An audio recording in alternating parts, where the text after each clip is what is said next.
छत्रपती शिवाजी महाराज हे केवळ महाराष्ट्राचे नव्हे तर संपूर्ण देशाचे प्रेरणास्थान आहेत, असं मत प्रख्यात तेलुगू अभिनेते तनिकेल्ला भरणी यांनी सोलापुरात व्यक्त केलं.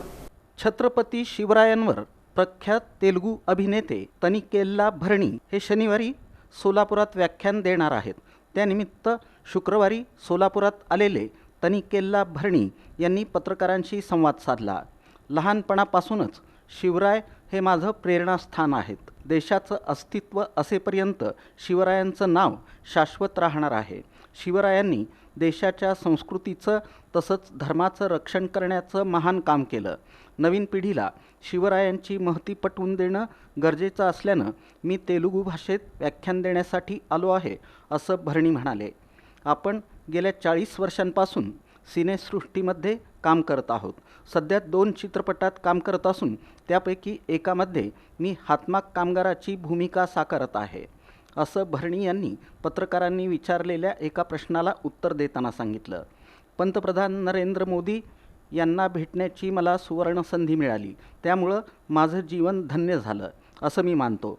चित्रपट क्षेत्रात येऊ इच्छिणाऱ्यांनी जिद्द, चिकाटी आणि प्रचंड मेहनत करण्याची तयारी ठेवावी असा सल्लाही భరణి यांनी दिला. చాలామంది ఏమనుకుంటారంటే ఛత్రపతి శివాజీ మహారాజ్ కేవలం మహారాష్ట్రకే కాదు, మా చిన్నప్పటి నుంచే మొత్తం యావత్ భారతదేశానికి అతను నాయకుడు.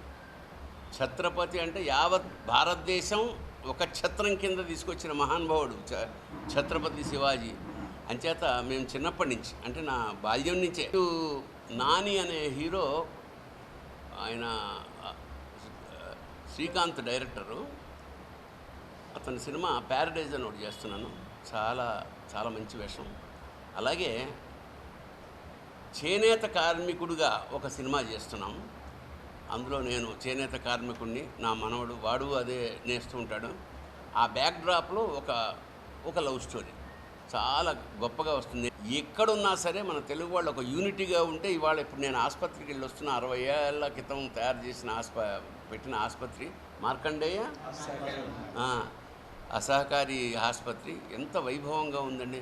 అలాగా ఎక్కడికి వెళ్ళినా సరే మన తెలుగు వాళ్ళు వాళ్ళ ఉనికిని కాపాడుకుంటూ సమాజానికి ఉపయోగపడుతున్నట్టు చాలా గొప్ప విషయం. पत्रकार परिषदेला सोलापूर जनता सहकारी बँकेचे संचालक पुरुषोत्तम उडता, नगरसेवक सत्यनारायण गुर्रम, तेलंगणा संगीत नाटक अकादमीचे माजी अध्यक्ष शिवकुमार तसंच KS रविकुमार उपस्थित होते.